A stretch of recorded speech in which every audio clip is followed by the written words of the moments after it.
Good evening, everybody. Lawrence Jackson here again. Yesterday, we went through a balance sheet exercise, talked about what's on there and things you should look at. Hopefully, that opens some doors for you. Today, I'm going to talk about cash flow. But before I get to that, I want to sincerely say that I hope everyone is staying safe, staying healthy, staying strong, and that you're loving on your family as much as you possibly can. Those things are very important. All right, let's get to cash flow. There's a formula I have here for cash flow. It talks about how much cash you have on hand. That's your beginning cash. There's your sales. That's what adds to your cash. There's your cash available. Those two things added together gives you your cash available. And then we subtract out any purchases for inventory, things like that, payroll, rent, and other costs. So once you subtract all that out, that gives you your ending cash. Okay, so with that ending cash, it becomes a beginning cash for the next period. Now that's the formula. But how does this cash really get to us? It comes through our business cycle.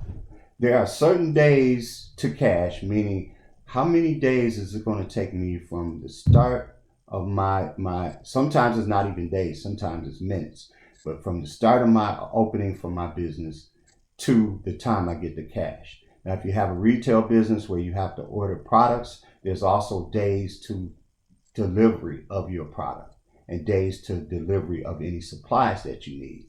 Those days are important because those are days that you don't have that product and that you need to make sure you plan for so you never run out or you don't run out of needed inventory when you actually need that inventory.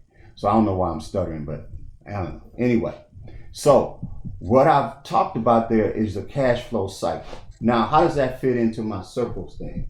You know, when you give a guy some colored pencils and some time, you kind of be creative. But anyway, what this represents is where you are, okay, your business, where it's located, and the potential customers that you have available to you.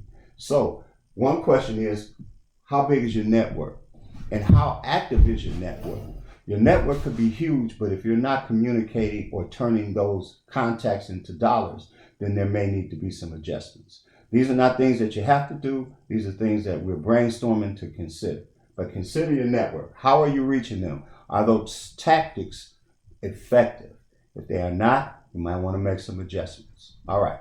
The other thing is for people that have brick and mortar, are you reaching your neighbors? The people that are 3 to 5 miles within your facility. And if you are, what's working? Is it a flyer? Is it word of mouth? Is it a mailer that you do? But take a look at that. And if these are things that you haven't done, sort it out, give it a try, track it, and see what the results are. Because if you notice, I'm not just infatuated dollars, but I just had to put those in there so you can see at every ring, there's this community, local community ring, and then there's the state or county, and then there's the United States, and then there's the world. Because we are global. We are global. So you want to be able to know where the best message is getting out that is turning that message into dollars, because that's what we want to do. We want to turn those messages into dollars.